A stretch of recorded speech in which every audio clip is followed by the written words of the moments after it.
और जब हम अपने विचारों को नियंत्रित करना सीख लेते हैं तो दुनिया की कोई ताकत हमें अशांत नहीं कर सकती। क्या आपने कभी सोचा है कि इतिहास के सबसे बुद्धिमान रणनीतिकार आचार्य चाणक्य जैसे लोग भी कभी अशांत नहीं होते थे? क्या उनका मन कभी घबराया? क्या वे उलझन में फंसे? जब हमारे मन में एक साथ इतने विचार दौड़ते हैं कि हम समझ नहीं पाते कि सही क्या है और क्या नहीं, आचार्य चाणक्य ने हमें यह सिखाया कि मन की शांति पाने का मार्ग केवल जागरूकता, सांसों की स्थिरता और वर्तमान में पूर्ण रूप से जीने से ही संभव है। और अगर आप इन साधनों को अपनाते हैं तो आप भी अपने भीतर के तूफान को शांत कर सकते हैं और स्थिर, संतुलित और एक बन सकते हैं। सबसे पहले हमें धैर्य सीखना होगा, क्योंकि धैर्य ही वह गुण है जो हमें हर कठिनाई से बाहर निकाल सकता है। लेकिन धैर्य का मतलब केवल चुपचाप बैठकर इंतजार करना नहीं है। इसका मतलब है सही समय का इंतजार करना, सही अवसर को पहचानना और समझदारी से निर्णय लेना। महात्मा बुद्ध और उनके शिष्य राजन ने कहा कि एक समय की बात है, जंगल में एक शिकारी शिकार करने निकला। उसने एक हिरण देखा और धनुष पर तीर रखा। तभी उसकी नजर एक शेर पर पड़ी जो झाड़ियों में छिपा था। शिकारी डर गया। अगर उसने हिरण पर निशाना लगाया तो शेर उस पर हमला कर सकता था, और अगर शेर पर निशाना लगाया तो हिरण भाग सकता था। उसने एक क्षण के लिए अपनी सांस रोकी, दिमाग को शांत किया और फिर वही निर्णय लिया जिसने उसकी जान बचाई। राजन हमें यही सिखाते हैं कि जब भी हमारा मन अशांत हो, जब भी किसी फैसले में उलझन हो, तो सबसे पहले रुको, तुरंत निर्णय मत लो, अपने विचारों को स्थिर होने दो, और जब मन शांत हो जाए तब सही निर्णय लो। महात्मा बुद्ध और राजन कभी भी जल्दबाजी में कोई फैसला नहीं लेते थे। वे हमेशा पहले पूरी स्थिति को समझते, धैर्य रखते, अपने विचारों को स्थिर करते और फिर सही निर्णय लेते, और यही कारण था कि वे इतिहास के महान रणनीतिकार बने। जब हमारा मन बेचैन हो जाए तो क्या करें? राजन मुस्कुराते हैं और कहते हैं, मन अशांत हो तो उसे किसी काम में लगाओ। व्यस्त मन कभी अशांत नहीं होता। अगर मन चिंता कर रहा है तो उसे किसी रचनात्मक काम में लगा दो, चाहे वह पढ़ाई हो, लेखन हो, कोई कला हो या नया कौशल सीखना हो। क्योंकि जब मन किसी काम में डूबा होता है तो अनावश्यक विचार अपने आप गायब हो जाते हैं, और यही मानसिक स्थिरता की पहली कुंजी है। इसका एक और तरीका है प्रकृति से जुड़ना। महात्मा बुद्ध ने हमें सिखाया कि पेड़ों के बीच बैठकर हवा, सूरज और प्राकृतिक ध्वनियों को महसूस करके हम अपने मन को शांति की ओर ले जा सकते हैं। जब हम अपने भीतर के विचारों और बाहरी दुनिया के बीच संतुलन बनाना सीख जाते हैं तो हमारा मन स्थिर, शांत और अडिग हो जाता है। और यही वह रहस्य है जो महान लोग जानते थे और जिसे अब आप भी अपनी जिंदगी में ला सकते हैं। कुछ समय के लिए बाहर निकलो, खुली हवा में चलो, पेड़ों और आसमान को देखो, अपनी सांसों को महसूस करो। राजन कहते हैं कि जो व्यक्ति प्रकृति से जुड़ता है उसका मन कभी अशांत नहीं होता। और अंत में सबसे जरूरी है संयम, अपनी भावनाओं पर नियंत्रण रखना। महात्मा बुद्ध कहते हैं कि जो व्यक्ति अपनी भावनाओं को नियंत्रित कर सकता है वही अपने जीवन को नियंत्रित कर सकता है। अगर कोई गुस्सा दिलाए तो शांत रहो, अगर कोई तुम्हें नीचा दिखाए तो मुस्कुराओ, क्योंकि जो व्यक्ति प्रतिक्रिया देने से पहले सोचता है वही अपने मन को पूरी तरह नियंत्रित कर सकता है।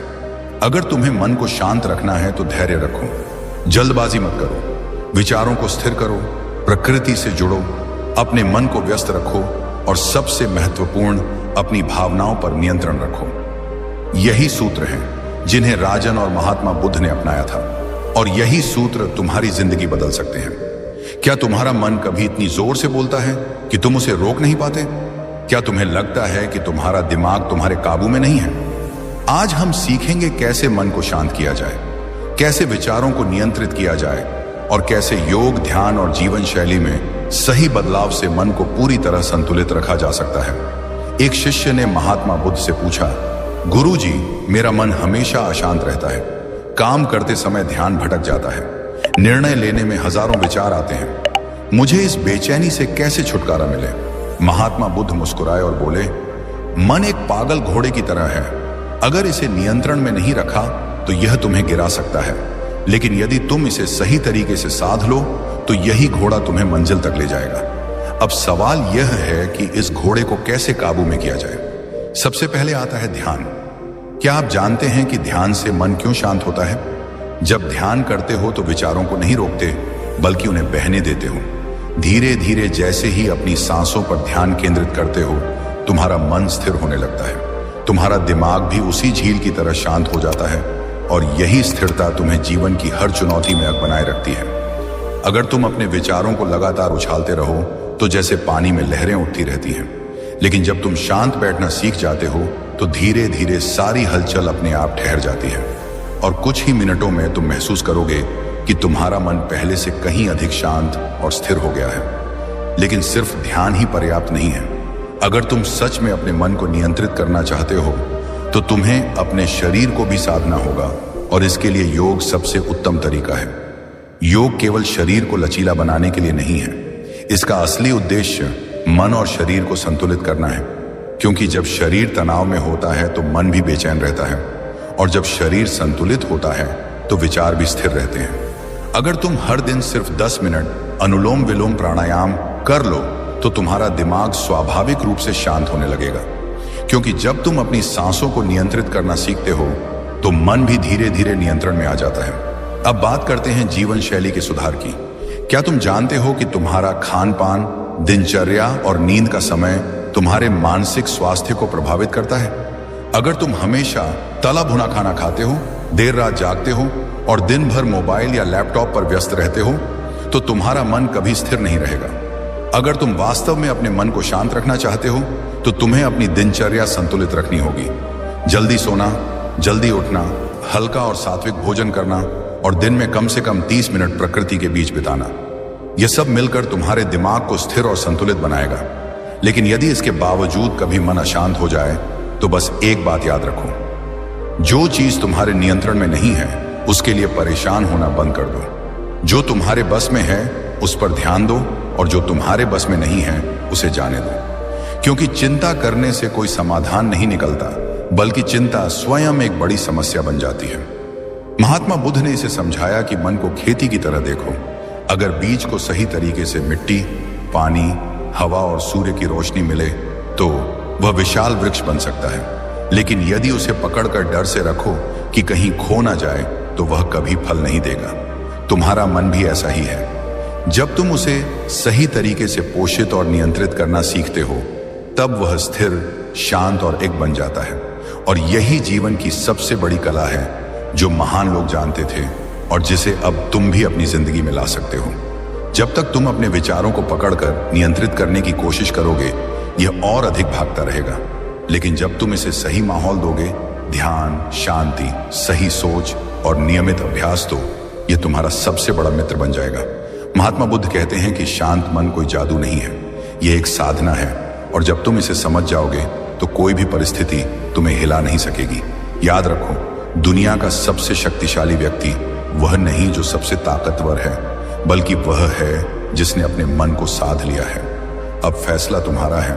क्या तुम अपने विचारों के गुलाम बनोगे या अपनी शांति के स्वामी बनोगे? शांति बाहर नहीं, भीतर है। बस इसे देखना सीखो और याद रखो, हर दिन थोड़ी देर ध्यान, थोड़ी देर प्रकृति के बीच समय बिताना और अपनी सांसों पर ध्यान देना तुम्हारे मन को स्थिर और अडिग बना देगा। अगर तुम चाहते हो कि तुम्हारा मन हमेशा शांत रहे और जीवन की हर चुनौती में अडिग रहो तो आज ही इसे अपनाना शुरू करो। सिद्धार्थ 2x आपके साथ हैं इस यात्रा में। अगर आपको यह वीडियो पसंद आया हो तो लाइक करें, सब्सक्राइब करें और कमेंट करके बताएं कि आपके मन को शांत रखने में सबसे ज्यादा कठिनाई क्या आती है। क्या कभी ऐसा हुआ कि आपके विचार आपको रोक ही नहीं पाते? और अगर आप जानना चाहते हो कि कैसे छोटे छोटे बदलाव आपकी जिंदगी बदल सकते हैं तो पूरा वीडियो जरूर देखें, क्योंकि यह सिर्फ शांति की कहानी नहीं बल्कि आपके जीवन को स्थिर और मजबूत बनाने की कला है। रुकिए, एक पल के लिए रुकिए। जो कुछ भी आप अभी देख रहे हैं, ये दुनिया, ये तकनीक, ये व्यवस्था, क्या आपने कभी सोचा ये सब शुरू कहां से हुआ? बुद्ध कहते हैं, खेल बाहर नहीं, मन के भीतर मरीज शुरू होता है। आज इंसान सब कुछ जीतना चाहता है, लेकिन एक सवाल है, अगर मन ही भटक रहा हो तो सफलता किसके हाथ में जाएगी? आप मेहनत भी कर रहे हैं, फिर भी मन अशांत क्यों है? परिणाम क्यों फिसल जाते हैं? कभी ऐसा लगा है अब मैं शांत रहूंगा, लेकिन अगले ही पल वही विचार, वही बेचैनी। सच कड़वा है पर यही सत्य है। मनुष्य का सबसे बड़ा शत्रु कोई और नहीं, उसका अपना मन है। हम अपने फोन के हर फीचर को जानते हैं, लेकिन उस यंत्र को नहीं समझते जो हर निर्णय लेता है, हमारा मस्तिष्क। और जब यही मन नियंत्रित नहीं होता तो जीवन बिखरने लगता है, कठिन समय आता है, सब कुछ हाथ से फिसलता हुआ लगता है, और तब सवाल उठता है, मेरे साथ ही ऐसा क्यों? बुद्ध ने कहा था, जिसने मन को समझ लिया उसने जीवन की दिशा बदल ली। लेकिन क्या आपने कभी सोचा कि मौन सिर्फ चुप रहना नहीं, बल्कि सबसे गहरी शक्ति हो सकता है? आज की यह यात्रा कोई साधारण ज्ञान नहीं है, यह उस रहस्य की ओर पहला कदम है जो 2500 साल पहले गया के जंगलों में प्रकट हुआ था। जब सिद्धार्थ गौतम ने जाना कि दुख का कारण बाहर नहीं, मन के भीतर है। अगर आप सिर्फ सुनना चाहते हैं तो यह वीडियो यहीं रुक जाएगा, लेकिन अगर आप अपने मन के स्वामी बनना चाहते हैं तो यह यात्रा आपकी जिंदगी बदल सकती है। तो चलिए मन के इस महासागर में पहला गहरा गोता लगाते हैं। एक दिन पीपल के वृक्ष की छाया में बैठे महात्मा बुद्ध ने जीवन का सबसे निर्णायक निर्णय लिया। उन्होंने बाहरी संसार की खोज को विराम दिया और भीतर की यात्रा शुरू की। उन्होंने पहली बार अपने मन को बिना रोके, बिना जज किए केवल साक्षी बनकर देखना शुरू किया, और उसी गहन ध्यान में उन्हें वह सत्य दिखाई दिया जिसने मानव चेतना की दिशा बदल दी। उन्होंने जाना कि संसार, सुख, दुख, भय और आशा कोई बाहर की घटनाएं नहीं, बल्कि मन की ही रचनाएं हैं। तभी महात्मा बुद्ध ने अपने शिष्यों से कहा कि हर अनुभव की शुरुआत मन से होती है। मन ही मूल्य है और मन ही निर्माता है। आज हम जो हैं वह हमारे विचारों की ही परछाई है। इस एक वाक्य में जीवन का सबसे गहरा रहस्य छिपा है, जिसे आज लोग आकर्षण के नियम के नाम से जानते हैं, लेकिन बुद्ध इसे सदियों पहले समझ चुके थे। अब मन को समझने के लिए चलिए एक कथा में प्रवेश करते हैं। एक समय की बात है, एक शक्तिशाली सम्राट था जिसके पास एक अद्भुत तेज और स्वच्छंद घोड़ा था जिसका नाम उसने नील रखा था। नील सुंदर था लेकिन पूर्णतः बेकाबू। कोई भी उस पर सवार होने का साहस नहीं कर पाता था। बड़े बड़े योद्धा असफल हो गए और सम्राट निराश हो उठा। तभी एक दिन एक युवा भिक्षु जिसका नाम आनंदित था दरबार में आया और बोला कि वह इस घोड़े को साध सकता है। सम्राट मुस्कुराया, क्योंकि जहां तलवारें हार गई थीं, वहां एक भिक्षु कैसे सफल होता। लेकिन आनंदित ने शांत स्वर में कहा कि शक्ति बल में नहीं, समझ में होती है। वह नील के पास गया, न उसे डराया न दंड दिया, बस उसकी आंखों और चाल को ध्यान से देखा और समझ गया कि नील अपनी ही चलती परछाई से भयभीत है। आनंदित ने धीरे से लगाम थामी और घोड़े का मुख सूर्य की ओर मोड़ दिया, जिससे परछाई पीछे चली गई।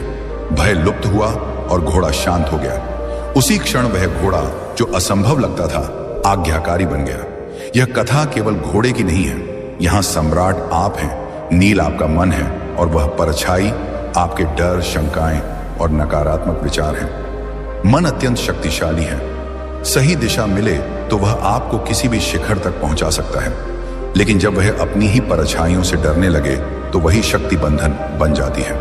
महात्मा बुद्ध हमें यही सिखाते हैं कि मन को दबाना नहीं है, समझना है, क्योंकि जिस दिन आपने मन को देखना सीख लिया उसी दिन आपने जीवन की लगाम अपने हाथ में ले ली।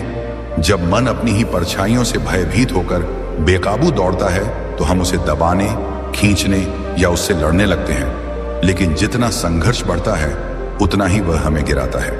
महात्मा बुद्ध की शिक्षा उस शांत साधक की तरह है जो कहती है कि मन को जीतना युद्ध से नहीं बल्कि समझ से होता है। जब मन का रुख सत्य और सकारात्मकता की ओर मोड़ दिया जाता है तो भय की परछाई अपने आप पीछे छूट जाती है। अब एक पल ठहरिए और ईमानदारी से स्वयं से पूछिए कि क्या आपके हाथ में आपके मन के घोड़े की लगाम है, या वह आपको अपनी इच्छा से इधर उधर ले जा रहा है? क्या आप क्रोध, डर और लालसा को देख पाते हैं, या वे आपको अपने साथ बहा ले जाते हैं? यदि आपको लगता है कि अब समय आ गया है नियंत्रण अपने हाथ में लेने का, तो मन ही मन यह संकल्प दोहराइए कि आप अपने विचारों के साक्षी बनेंगे, और जो गहरी साधना चाहते हैं वे हमारे विशेष सत्रों से जुड़कर मन को समझने की बौद्ध विधियों पर आगे बढ़ सकते हैं। महात्मा बुद्ध ने एक गंभीर चेतावनी दी थी कि अनियंत्रित मन बाहरी शत्रु से भी अधिक हानि पहुंचा सकता है, पर वही मन जब साध लिया जाए तो सबसे बड़ा हितैषी बन जाता है। माता पिता जीवन देते हैं और सहारा देते हैं, लेकिन साधा हुआ मन आपको शांति, स्पष्टता और परम सुख की दिशा में ले जाता है। इसे समझने के लिए एक घटना पर ध्यान दीजिए। बुद्ध के काल में वन क्षेत्र में रहने वाला एक भयभीत और भ्रमित व्यक्ति था, जिसका नाम हमने यहाँ विक्रम रखा है। उसका मन उग्र विचारों से भरा था और वही विचार उसे विनाश की ओर खींच रहे थे। एक दिन महात्मा बुद्ध उसी मार्ग से गुजरे। लोगों ने रोकने की कोशिश की, लेकिन बुद्ध शांत कदमों से आगे बढ़े। विक्रम ने देखा कि यह साधक डर नहीं रहा। उसने आवाज लगाई और प्रश्न किया। तब बुद्ध ठहरे और करुण दृष्टि से बोले कि मैं तो बहुत पहले रुक चुका हूं। मैंने क्रोध और हिंसा से विराम ले लिया है। प्रश्न यह है कि तुम कब रुकोगे? उसी क्षण विक्रम के भीतर कुछ पिघल गया। उसे पहली बार समझ आया कि उसका असली शत्रु बाहर नहीं, बल्कि उसका अपना भटका हुआ मन था। और उसी समझ से परिवर्तन की यात्रा शुरू हुई। महात्मा बुद्ध के कहे हुए वे कुछ शांत शब्द बिजली की तरह उस अशांत आत्मा के भीतर गूंज गए और पहली बार उसे अपने ही मन का आईना दिखाई दिया।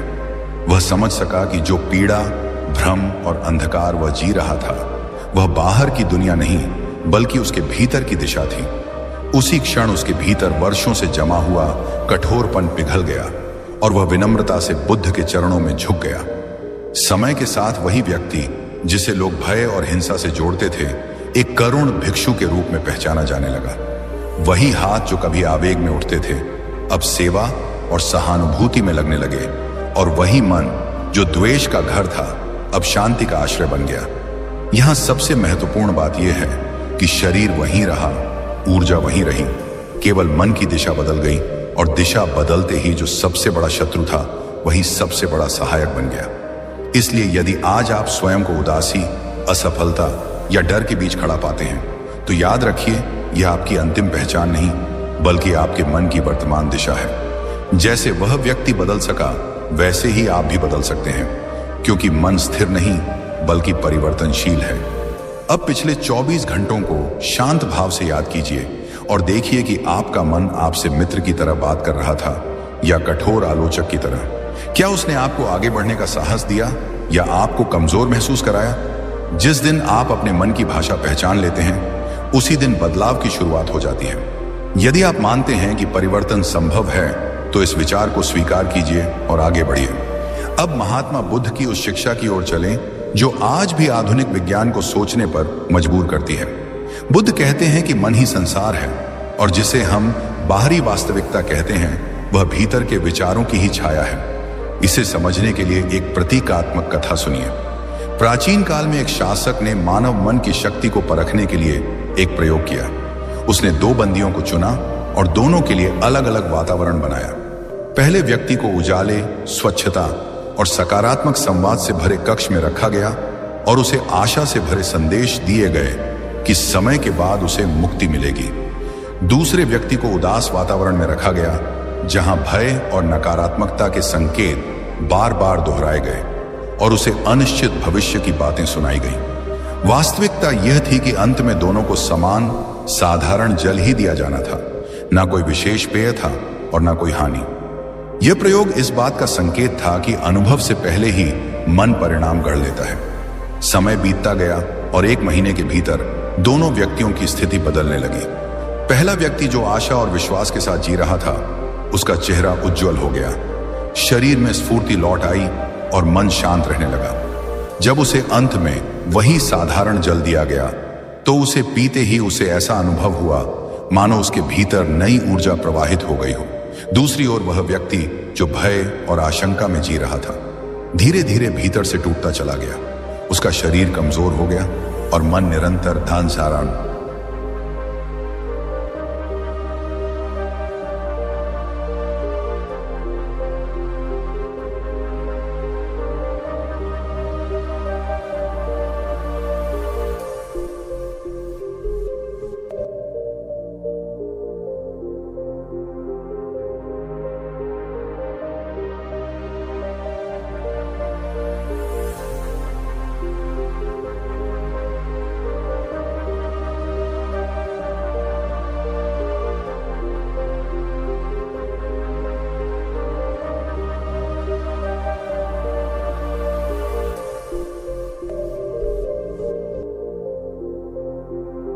Kurinaka Trana Shakinasma, there are one Kinkinana Ekinan, Farn Semoidlin, Jordi Win Kili Kinatuasima, Ketsharikan Narinin Verkushininan Midraleowan Nerdinowan Kushinan Ferninawan Naranamanawan Serenanasin Nedawanawan Nananerawan Chervanikaman Nermananan Ganarishabanan Presamanin.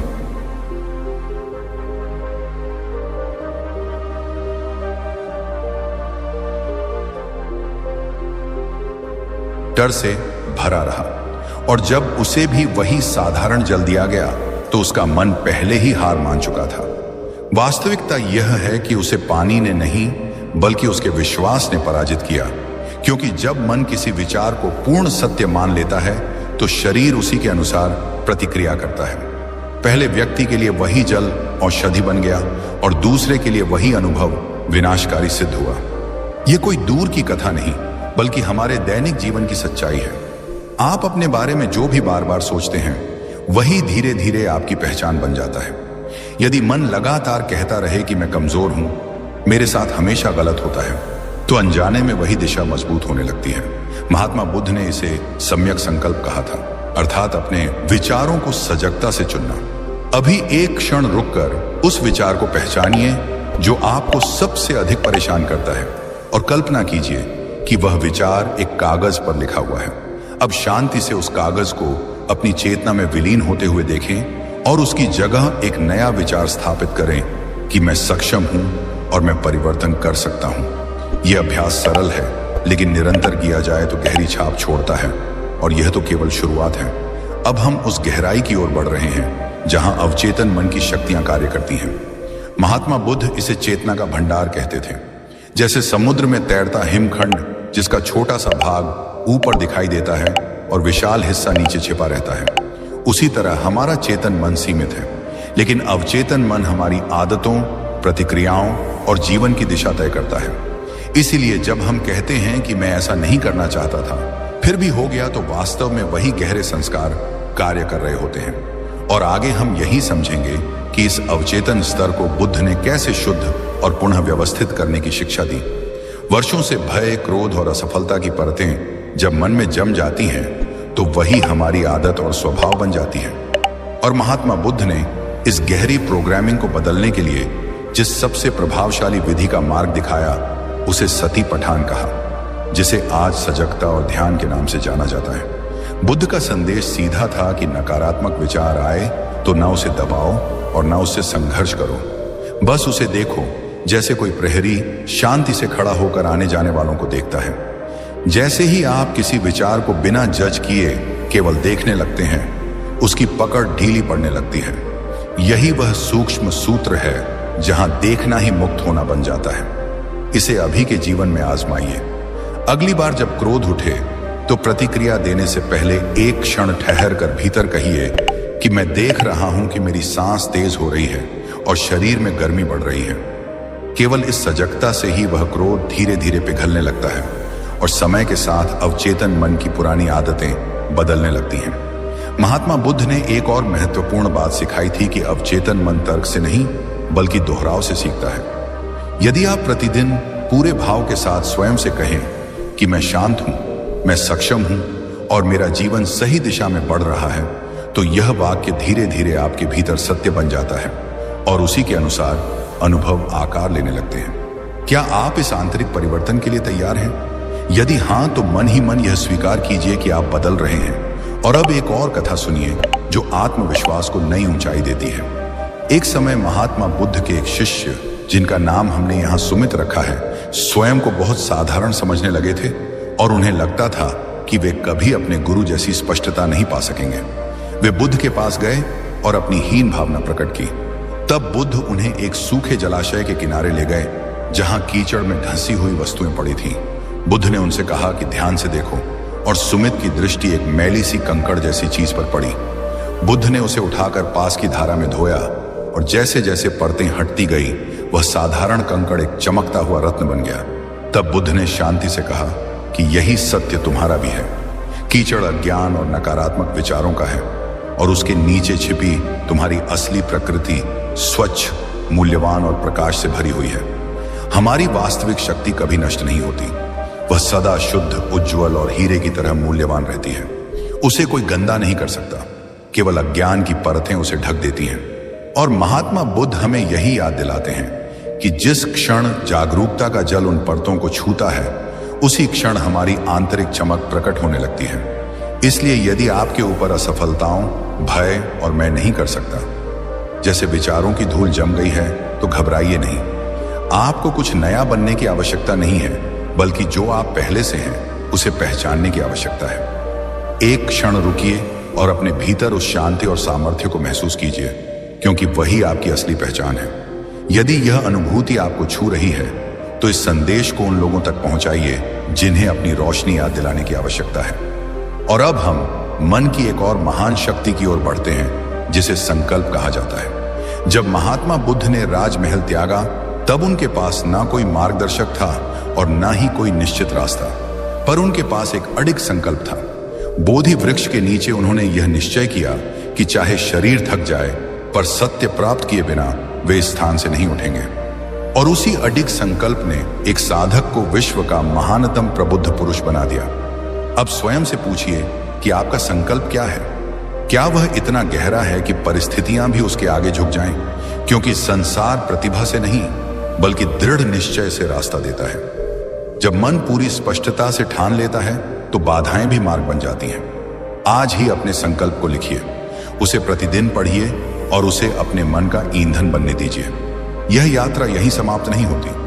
आगे हम जानेंगे कि एकाग्रता को तीक्ष्ण कैसे किया जाए, स्मरण शक्ति को कैसे सशक्त बनाया जाए और आंतरिक चेतना के माध्यम से जीवन को कैसे रूपांतरित किया जाए। अंत में महात्मा बुद्ध की शिक्षाओं को जीवन में उतारने के लिए एक सरल चुनौती स्वीकार कीजिए। अगले 7 दिनों तक ना स्वयं की आलोचना करें, ना दूसरों की, और ना ही नकारात्मक विचारों को टिकने दें। जैसे ही कोई नकारात्मकता उभरे, उसे सजगता से सकारात्मक दिशा में मोड़ दें और 7 दिनों बाद स्वयं देखें कि आपकी दुनिया कैसे बदलती है। यदि आप इस परिवर्तन के लिए तैयार हैं, तो मन ही मन स्वीकार कीजिए कि यह यात्रा अभी शुरू हुई है। नई चेतना, नई ऊर्जा और गहरे रहस्यों के साथ यह ज्ञान यात्रा आगे बढ़ती है। तब तक स्वयं को याद दिलाते रहें कि मन के स्वामी बनना है, उसके गुलाम नहीं। आपके भीतर छिपी उस अपार शक्ति को मेरा नमन और इस यात्रा के लिए आपका धन्यवाद। नमस्कार मित्रों, और स्वागत है एक ऐसी जागरूकता की यात्रा में जो शायद आपके जीवन की सबसे बड़ी क्षमता को जागृत कर दे। आज मैं आपसे एक ऐसा प्रश्न करना चाहता हूं जो लगभग हर इंसान के अनुभव से जुड़ा है। क्या कभी ऐसा हुआ है कि आपकी बात सही होने के बावजूद लोग उसे गंभीरता से नहीं लेते? क्या आपके विचारों में दम होने के बाद भी वे अनसुने रह जाते हैं? और क्या इसी कारण आपके काम, रिश्तों या अवसरों में रुकावटें आती हैं? भीतर ही भीतर हम सब चाहते हैं कि जब हम बोले तो सामने वाला केवल सुने ही नहीं, बल्कि हमारे शब्दों को समझे, महसूस करें और उन पर भरोसा भी करें। दूसरों को प्रभावित करने की यह क्षमता आज की दुनिया में सफलता की एक अत्यंत आवश्यक कुंजी बन चुकी है। पर यह शक्ति वास्तव में आती कहां से है? आज हम इसे किसी आधुनिक मंच वक्ता से नहीं, बल्कि इतिहास के सबसे शांत और सबसे प्रभावशाली व्यक्तित्व से सीखेंगे। एक ऐसा महापुरुष जिनके कुछ सहज शब्दों ने हिंसा से भरे हृदय को करुणा से भर दिया, शक्तिशाली शासकों को विनम्र शिष्य बना दिया और एक ऐसी चेतना को जन्म दिया जो 2500 वर्षों बाद भी मानवता का मार्गदर्शन कर रही है। वे थे महात्मा बुद्ध। महात्मा बुद्ध की प्रभावशीलता केवल उनके गहन ज्ञान में नहीं थी, बल्कि इस कला में थी कि वे उस ज्ञान को कितनी सरलता, करुणा और स्पष्टता से प्रस्तुत करते थे। उनकी वाणी में कठोरता नहीं, बल्कि सच्चाई का आकर्षण था। आज की इस विशेष कक्षा में हम बोलने की उसी दिव्य कला के 5 गहरे रहस्यों को समझेंगे। हम जानेंगे कि महात्मा बुद्ध कब बोलते थे, क्या बोलते थे, किस भाव से बोलते थे और कब मौन को सबसे शक्तिशाली उत्तर बना लेते थे। यह वीडियो केवल आपकी संवाद क्षमता को नहीं, बल्कि आपके पूरे व्यक्तित्व की ऊर्जा को बदल सकता है। यह आपको ऐसा इंसान बना सकता है जिसकी बात में वजन हो, जिसके शब्दों में स्पष्टता हो और जिसकी उपस्थिति में शांति स्वतः फैल जाए। इसलिए यदि आप भी अपनी आवाज को अपनी सबसे बड़ी शक्ति बनाना चाहते हैं, तो इस यात्रा को अंत तक देखिए, क्योंकि हर रहस्य आपके भीतर एक नया आत्मविश्वास जगा सकता है। और यदि आप महात्मा बुद्ध की इस सच्ची और व्यवहारिक शिक्षा के लिए तैयार हैं, तो इस वीडियो को एक लाइक देकर अपनी उपस्थिति दर्ज कराइए और नीचे लिखिए कि मैं एक प्रभावशाली वक्ता बनना चाहता या चाहती हूं। अब बिना देर किए इस अद्भुत यात्रा की शुरुआत करते हैं। महात्मा बुद्ध के साथ वाणी की इस गहन साधना को आगे बढ़ाते हुए हम पहले उस रहस्य को समझते हैं जो बोलने से नहीं बल्कि सुनने से जुड़ा है, क्योंकि महात्मा बुद्ध की बोलने की शक्ति का सबसे मजबूत आधार उनका मौन और उनका गहरा श्रवण था। आज की दुनिया में लगभग हर व्यक्ति बोलना चाहता है, अपनी बात मनवाना चाहता है, पर सच में सुनने वाला बहुत कम है। हम अक्सर सामने वाले को सुनते हुए भीतर ही भीतर अपनी अगली बात की तैयारी कर रहे होते हैं, पर महात्मा बुद्ध ऐसे नहीं थे। जब कोई व्यक्ति अपनी पीड़ा लेकर उनके पास आता, चाहे वह शासक हो या साधारण किसान, बुद्ध पूरी तरह उपस्थित हो जाते। उनका शरीर, मन और चेतना उस व्यक्ति के साथ एक ही क्षण में ठहर जाती। वे केवल शब्द नहीं सुनते थे, बल्कि शब्दों के पीछे छिपी वेदना, दबे हुए भय और आत्मा की पुकार को भी महसूस करते थे। इस गहरे सुनने से दो अद्भुत परिवर्तन होते थे। पहला यह कि सामने वाला व्यक्ति स्वयं को सम्मानित और सुरक्षित अनुभव करता था। उसे लगता था कि इस संसार में कोई है जो बिना जज किए उसे समझ रहा है, और केवल इसी अनुभूति से उसके मन का बोझ हल्का होने लगता था। दूसरा यह कि महात्मा बुद्ध को समस्या की जड़ तक पहुंचने का अवसर मिल जाता था। वे कभी जल्दबाजी में समाधान नहीं देते थे। वे तब बोलते थे जब सही शब्द सही समय पर स्वयं प्रकट हो जाते थे। एक बार एक दुखी पिता अपने युवा पुत्र को खो देने के बाद व्याकुल अवस्था में बुद्ध के पास आया। उसका मन आक्रोश और शोक से भरा था। वह समाधान नहीं बल्कि चमत्कार चाहता था। यदि उस क्षण बुद्ध उसे उपदेश देने लगते तो उसके हृदय के द्वार बंद हो जाते, पर महात्मा बुद्ध ने कुछ नहीं कहा। वे करुणा के साथ शांत भाव से उसकी पीड़ा को सुनते रहे, उसे रोने दिया, बोलने दिया, टूटने दिया, और जब उसका मन थोड़ी शांति में आया तब बुद्ध ने एक सरल सी बात कही जिसने उसके दृष्टिकोण को बदल दिया। उन्होंने उसे एक ऐसे घर से सरसों लाने को कहा जहां कभी किसी की मृत्यु ना हुई हो। यह शब्द तभी प्रभावी बने क्योंकि उससे पहले बुद्ध ने उस व्यक्ति को पूरी तरह सुना था। यही कारण है कि एक सच्चा प्रभावशाली वक्ता बनने की पहली सीढ़ी है गहराई से सुनने की कला, क्योंकि जो सही से सुन सकता है वही सही समय पर सही शब्द बोल सकता है। दोस्तों, क्या आपने कभी ठहर कर यह महसूस किया है कि हम पूजा क्यों करते हैं, मंदिर क्यों जाते हैं, दीपक क्यों जलाते हैं और मंत्रों का उच्चारण क्यों दोहराते हैं? क्या यह केवल ईश्वर को प्रसन्न करने की इच्छा है, या अपने मन के डर को शांत करने का एक प्रयास, या फिर बस वही करना जो पीढ़ियों से होता आया है? लगभग 2500 वर्ष पहले इसी भारत की धरती पर एक ऐसे विचारशील मन ने जन्म लिया जिसने परंपरा को आंख मूंद कर स्वीकार करने से इनकार कर दिया। यह थे शाक्य कुल के युवा राजकुमार अरुण, जिन्हें संसार बाद में महात्मा बुद्ध के नाम से जानने लगा। उन्होंने धर्म को परंपरा नहीं बल्कि अनुभव की कसौटी पर परखा। उन्होंने प्रश्न किया, उन्होंने देखा और उन्होंने करुणा से सत्य को खोजने का साहस किया। इस कथा के आरंभ में हम उस समय की जड़ों में उतरेंगे जब महात्मा बुद्ध का जन्म हुआ। उस युग में धर्म का अर्थ बाहरी कर्मकांड था। अग्नि में आहुतियां, मंत्रों की गूंज, जटिल विधियां और यह विश्वास कि सही शब्दों के उच्चारण से स्वर्ग के द्वार खुल सकते हैं। लोग मानते थे कि यज्ञ पूरे हो जाए तो पाप धुल जाते हैं, इच्छाएं पूरी होती हैं और जीवन सुरक्षित हो जाता है। शासक वर्ग विशाल अनुष्ठानों के माध्यम से अपनी शक्ति दिखाता था। बहुमूल्य अन्न और संसाधन अग्नि में अर्पित किए जाते थे। विद्वानों को दान दिया जाता था और यह माना जाता था कि धुएं के साथ प्रार्थनाएं आकाश तक पहुंच रही हैं। लेकिन इन्हीं दृश्यों को देखकर राजकुमार अरुण के भीतर एक मौन प्रश्न उठने लगा। क्या करुणा बिना अग्नि के असंभव है? क्या सत्य मंत्रों का मोहताज है? क्या किसी और को प्रसन्न करके मन को शुद्ध किया जा सकता है? और यहीं से एक नई दृष्टि का जन्म हुआ। महात्मा बुद्ध ने यह समझा कि सच्ची पूजा बाहर नहीं भीतर घटती है, कि सत्य की खोज और करुणा का अभ्यास ही सबसे पवित्र अनुष्ठान है। यह कथा केवल इतिहास नहीं है बल्कि हमारे अपने विश्वासों को देखने का एक आमंत्रण है।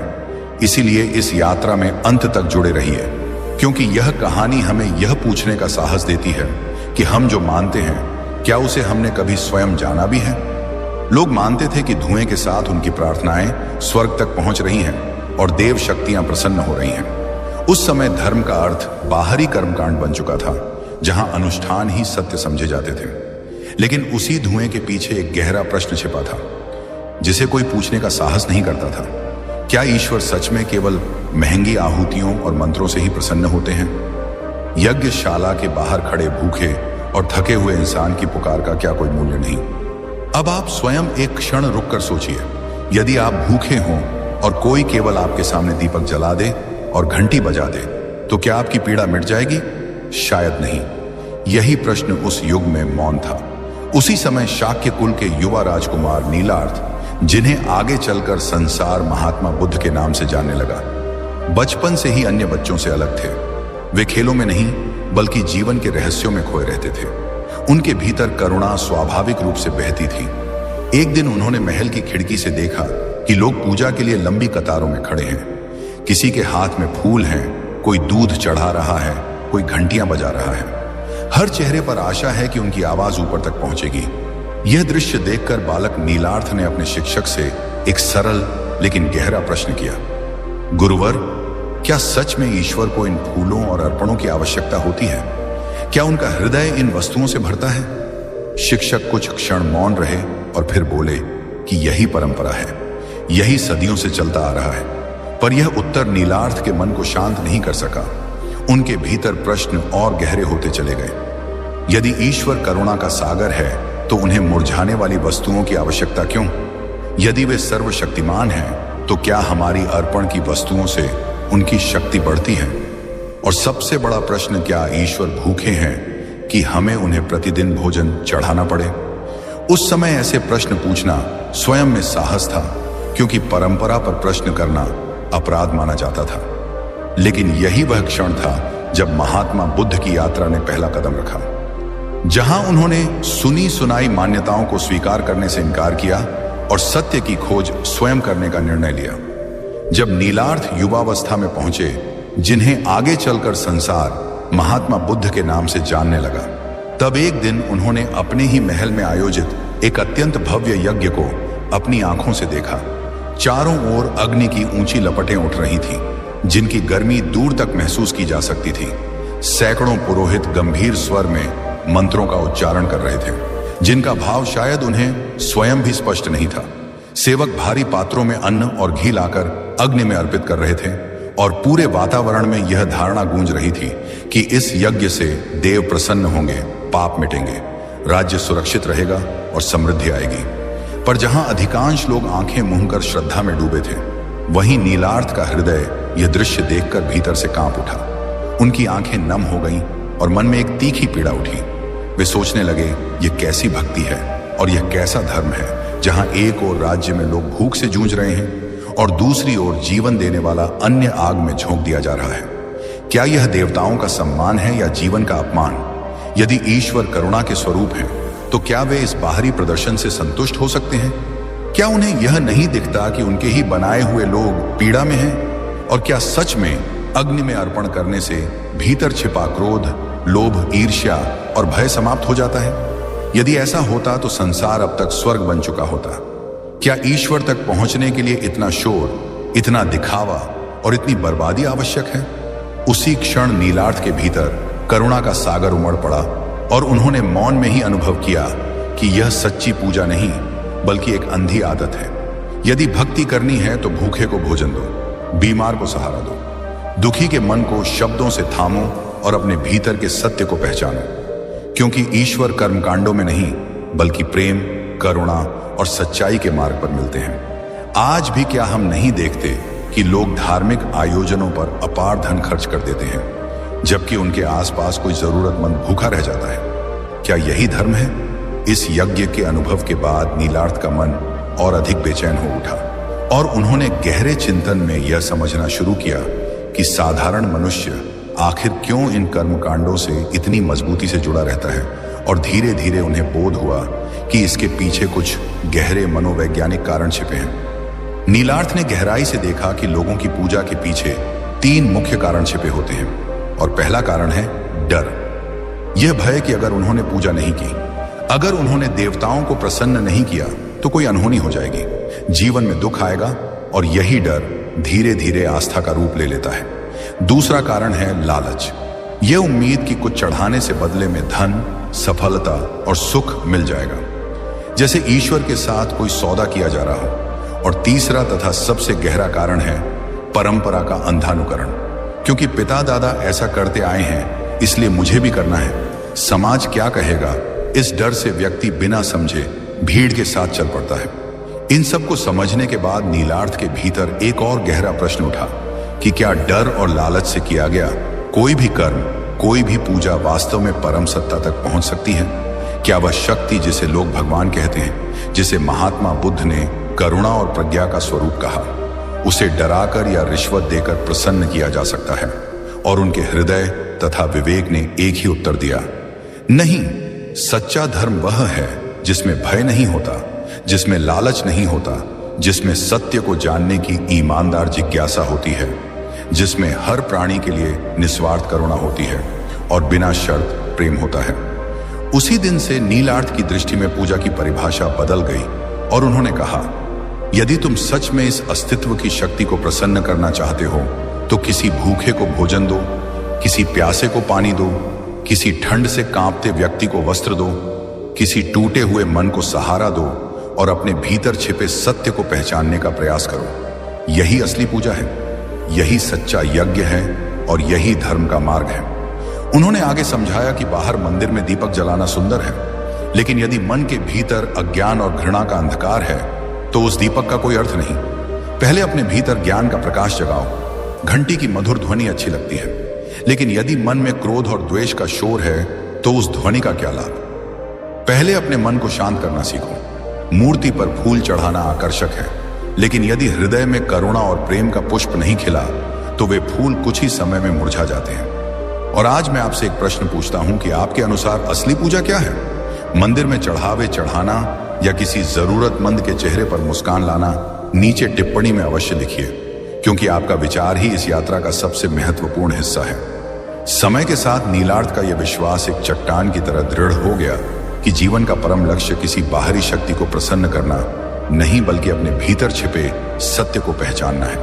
और इसी अडिग संकल्प के साथ उन्होंने एक दिन राजमहल की सारी सुविधाएं, वैभव और सुरक्षित जीवन त्याग दिया और सत्य की खोज में निकल पड़े। वर्षों के गहन आत्म संयम, मौन और ध्यान के बाद जब बोध गया में उन्हें बोध प्राप्त हुआ और नीलार्थ महात्मा बुद्ध बने, तो उन्होंने संसार को जो पहला और सबसे स्पष्ट संदेश दिया वह यही था कि ज्ञान किसी कर्मकांड, किसी पूजा पाठ या किसी बाहरी विधि से नहीं मिला, बल्कि मन को साधने, श्वास के प्रति सजग रहने और जीवन को जैसे है वैसे देखने से मिला है। इसलिए सत्य की खोज करना, करुणा को अपने व्यवहार में उतारना और ध्यान में उतरना ही सच्चा धर्म है। उन्होंने अपने प्रारंभिक शिष्यों से कहा कि किसी पत्थर की मूर्ति में नहीं, बल्कि अपने भीतर मौजूद उस जागरूक चेतना को खोजो। बाहर अग्नि में यज्ञ करने के बजाय अपने भीतर जल रही क्रोध, लोभ और मोह की आग को विवेक और ध्यान से शांत करो। किसी भगवान को मनाने में ऊर्जा मत लगाओ, बल्कि अपने चंचल और अशांत मन को स्थिर करने का अभ्यास करो, क्योंकि जिस दिन मन शांत हो जाता है उसी दिन पूरा अस्तित्व दिव्यता से भरा हुआ प्रतीत होने लगता है। दोस्तों, आज भी हमारे समाज में पूजा पाठ, त्योहार और मंदिर हमारी संस्कृति की सुंदर अभिव्यक्ति है, लेकिन क्या हम कभी रुककर यह पूछते हैं कि क्या इन बाहरी क्रियाओं से हमारे भीतर सच में कोई परिवर्तन आया है? क्या पूजा के बाद हमारा क्रोध कम हुआ, व्रत के बाद हमारा लोभ घटा और तीर्थ यात्रा के बाद हमारा अहंकार हल्का हुआ? महात्मा बुद्ध का स्पष्ट कहना था कि यदि बाहरी कर्मकांड तुम्हारे भीतरी गुणों को नहीं बदल रहे तो वे केवल आदत बनकर रह जाते हैं, जिनका कोई गहरा आध्यात्मिक मूल्य नहीं। पूजा क्षणिक शांति दे सकती है, लेकिन ध्यान, करुणा और सत्य का मार्ग ही दुखों से स्थायी मुक्ति की दिशा दिखाता है। और इस पहले अध्याय में हमने यही समझा कि उस समय धर्म को बाहरी कर्मकांडों से जोड़ा जाता था, कैसे नीलार्थ ने परंपराओं को तर्क और करुणा की कसौटी पर परखा और यह जाना कि सच्ची पूजा डर या लालच से नहीं होती, बल्कि अपने भीतर के सत्य की खोज सभी प्राणियों के प्रति करुणा और निस्वार्थ प्रेम में प्रकट होती है।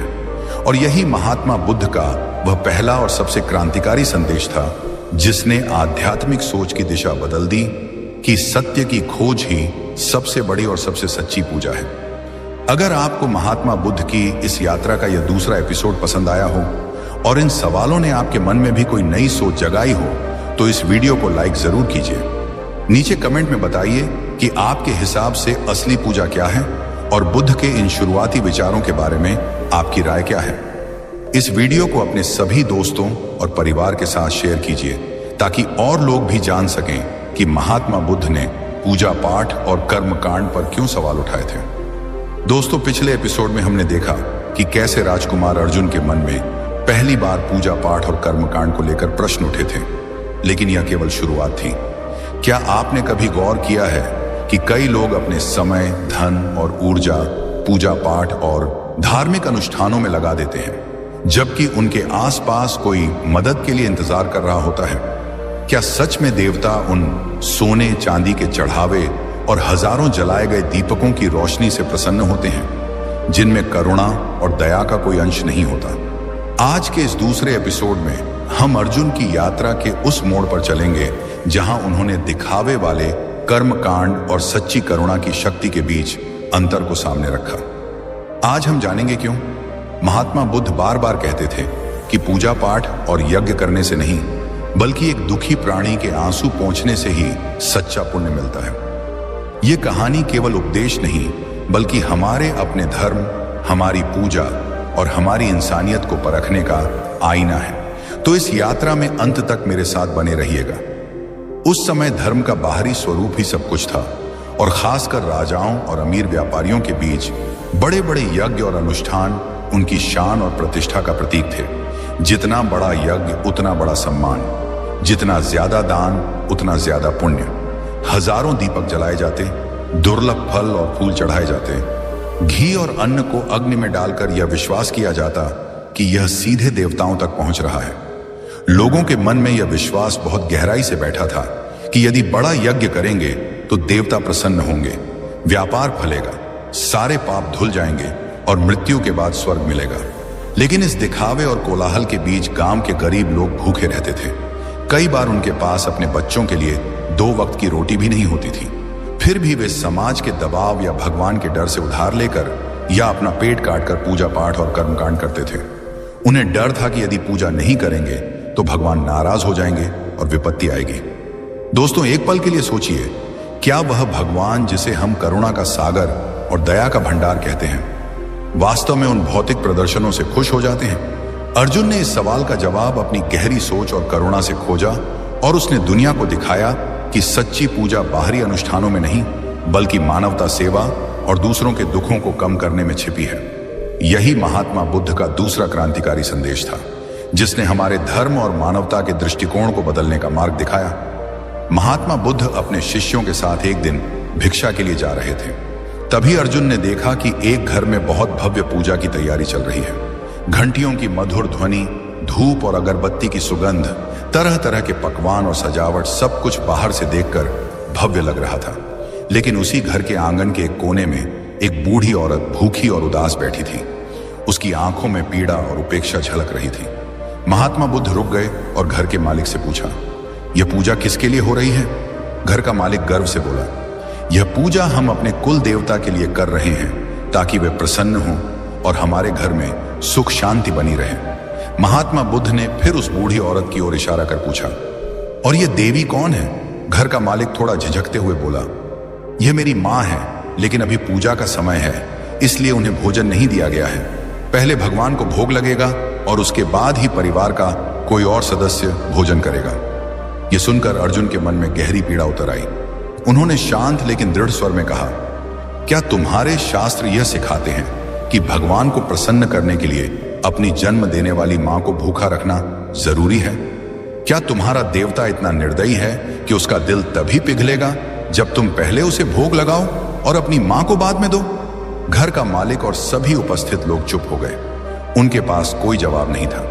तब महात्मा बुद्ध ने समझाया कि अगर इस दुनिया में कोई जीवित भगवान है तो वे तुम्हारे माता पिता हैं, जिन्होंने तुम्हें जन्म दिया और पाला पसा। अगर भगवान कहीं बसते हैं तो वे करुणा और प्रेम में बसते हैं। अगर भगवान सच में हैं तो वे चाहते हैं कि पहले अपने घर के जीवित देवताओं और उन भूखों को भोजन दो जिन्हें सच में जरूरत है, और उसके बाद मूर्ति को भोग लगाओ। अगर भगवान वास्तव में हैं तो वे तुम्हारे हृदय की करुणा से प्रसन्न होंगे, तुम्हारे हाथों के कर्मकांड से नहीं। उस दिन घर के लोगों को यह समझ आया कि धर्म के नाम पर वे कितना बड़ा अधर्म कर रहे थे। अर्जुन ने अपनी यात्राओं में यह बार बार देखा कि कर्म कांड ने गरीब और आम लोगों के जीवन पर एक बोझ डाल दिया है। लोग सोचते थे कि विशेष पूजा कराई तो दुख दूर हो जाएगा, लेकिन पूजा के लिए उधार लेना पड़ता और कर्ज का बोझ उन्हें और अधिक दुख में डुबो देता। महात्मा बुद्ध ने देखा कि यह पूरा चक्र एक भ्रमजाल बन गया है। गरीब डर और उम्मीद में पूजा करता रहा, लेकिन गरीब ही रहा। अमीर अपनी शान और अहंकार दिखाने के लिए और बड़े अनुष्ठान करता रहा, और इसी बीच धर्म का असली सार, करुणा, प्रेम और सेवा कहीं खो गया था। अर्जुन ने यह समझा कि असली पूजा वही है जो हृदय को जागृत करे, जो दूसरों के दुख को कम करे और मानवता को सम्मान दे। महात्मा बुद्ध ने साफ और दृढ़ स्वर में अपने शिष्यों से कहा कि प्रेम, करुणा और सत्य ही असली धर्म है। भगवान कोई व्यापारी नहीं कि उसे सोने चांदी से रिश्वत दी जा सके, और ना ही कोई डरावना राजा की पूजा ना करने पर दंड दे। उन्होंने कहा कि यदि तुम सच्चे धर्म के मार्ग पर चलना चाहते हो तो बाहरी कर्मकांड का बोझ उतार दो और अपने भीतर करुणा का दीप जलाओ। करुणा ही असली पूजा है और सच्चा धर्म है। एक दिन महात्मा बुद्ध एक सभा में उपदेश दे रहे थे। वहां बड़े बड़े राजा, अमीर, सेठ और ज्ञानी पंडित बैठे थे। जब उपदेश समाप्त हुआ तो एक बहुत गरीब महिला, जिसके वस्त्र फटे हुए थे और चेहरे पर दीनता झलक रही थी, महात्मा बुद्ध के पास आई और रोते हुए बोली, भगवान, मैं आपकी बातें सुन रही हूं। मेरा मन भी चाहता है कि मैं पूजा करूं और दान दूं, लेकिन मेरे पास कुछ भी नहीं है। फूल नहीं है, सिक्के नहीं है। क्या मैं पापी हूं? क्या भगवान मुझसे नाराज रहेंगे? क्या मेरे लिए मुक्ति का कोई मार्ग नहीं है? महात्मा बुद्ध ने मुस्कुराते हुए कहा, नहीं मां, तुम बिल्कुल भी पापी नहीं हो। तुम उन अमीरों से अधिक धनी हो। अगर तुम्हारे पास मंदिर में चढ़ाने के लिए फूल नहीं है तो क्या हुआ? अगर दान देने के लिए सोना नहीं है तो क्या हुआ? अगर तुम्हारे हृदय में सभी प्राणियों के लिए निस्वार्थ करुणा है और प्रेम है तो यही सबसे बड़ा और अनमोल उपहार है। उन्होंने आगे समझाया कि जब तुम किसी भूखे गरीब को अपनी रोटी दो तो यह हजारों यज्ञों से भी अधिक सुंदर पूजा है। जब तुम किसी रोते बच्चे को गोद में उठाकर हंसाओ तो यह किसी महंगे भोग से अधिक मीठा है। जब किसी दुखी और निराश व्यक्ति को सांत्वना और हिम्मत दो तो यह किसी शक्तिशाली मंत्र से अधिक असरदार है। उस महिला की आंखों में खुशी और कृतज्ञता के आंसू आ गए। उसे समझ आया कि धर्म पालन के लिए धन की नहीं बल्कि करुणामय हृदय की जरूरत होती है। उसने कहा, भगवान, अगर यही सच्ची पूजा है तो मैं इसे हर दिन और हर पल कर सकती हूँ। महात्मा बुद्ध ने अक्सर अपनी शिक्षाओं को सरल उदाहरणों से समझाया ताकि आम लोग भी समझ सकें। उन्होंने अपने शिष्यों से कहा, मान लो एक तरफ एक अमीर व्यक्ति है जो मंदिर में सोने के दीपक जलाता है, 100 प्रकार के फल और मिठाइयां चढ़ाता है, 1000 शक्तिशाली मंत्रों का जाप करता है, लेकिन वही व्यक्ति अपने घर के बाहर बैठे भिखारी को धत्कार कर भगा देता है। तो क्या उसकी पूजा सचमुच मूल्यवान है? असली पूजा तो वही है जिसमें हृदय से करुणा और प्रेम झलकता है।